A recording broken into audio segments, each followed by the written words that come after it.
Туристтердин ордосуна айланган көл аймагына жыл сайын миллиондогон эс алуучу тартылат. Көз жоосун алган табияты менен айтылуу кырчын жайлоосу да көптү суктандырат. Умар мырза Араб өлкөсүнөн дал ушул кооздукту көрүүгө келген. Ал 10 күндөн бери Кыргызстандын булуң бурчун кыдырып жүргөнүн айтат. Кыргызстандын жаратылышы абдан кооз экен. Дүйнөдө мындай жер аз деп айтат элем. Биз ысык өлкөдөн келгендиктен бул жак салкын, абасы да таза, биз каалагандай экен. Эли дагы меймандос. Баары дасторкон жайып тозуп алышты. Ал эми эс алуучулардын арты менен үй бүлөлүк муктаждыктарын чечип келаткан жергиликтүүлөр туристтерге жагымдуу шарт түзүү керек экенин жакшы билишет. Эс алуучулар азырынча абдан жакшы толтура келип эс алып атат.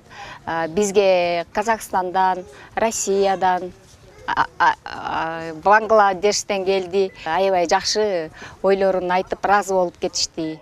Райондо бүгүнкү күндө эс алуучуларды кабыл алып жаткан 800дөн ашык объектилер болсо, анын 212си ири пансионаттар, туристтерди тейлөөчү лагерлер болуп эсептелет. Азыркы учурда туристтердин келиши жакшы.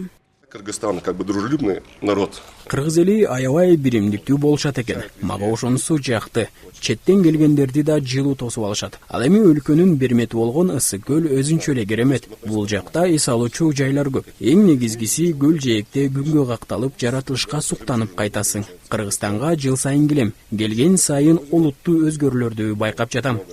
Туристтик мезгилде эс алуучулардын коопсуздугун сактоодо маанилүү. Бул багытта күн сайын тиешелүү кызматтар менен биргеликте рейдтик иш-чаралар өтүп жатат. Күч түзүмдөрү жол коопсуздугун тыкыр көзөмөлгө алып, көл жээктеринде туристтик милиция жарандарга коопсуздукту сактоо боюнча түшүндүрүү иштерин алып барууда.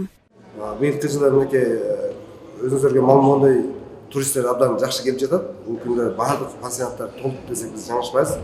Бар шарттарды түзүп, туристтерге жакшы тейлөө көрсөтүүгө аракет кылып жатабыз. Айрыкча коопсуздук маселесин өзгөчө көңүл бурган. Коопсуздук багытында мынакей ички иштер министрлигинин республика боюнча 1000ге жакын адам келип бизде ошо коопсуздук боюнча иштеп жатат. Туризм тармагы экономикалык көрсөткүчтүн бирден бир артыкчылыктуу багыты. Мындан улам туристтерди тосуу дараметин жакшыртуу жагы улам жолго коюлуп жатат. Белгилей кетсек, өткөн жылы көлгө 1.300.000 эс алуучу келген. Айнура Достукбекова, Асель Тилек кызы, Айбек Жумашев, Ала Тоо 24, Ысык көлү болсо.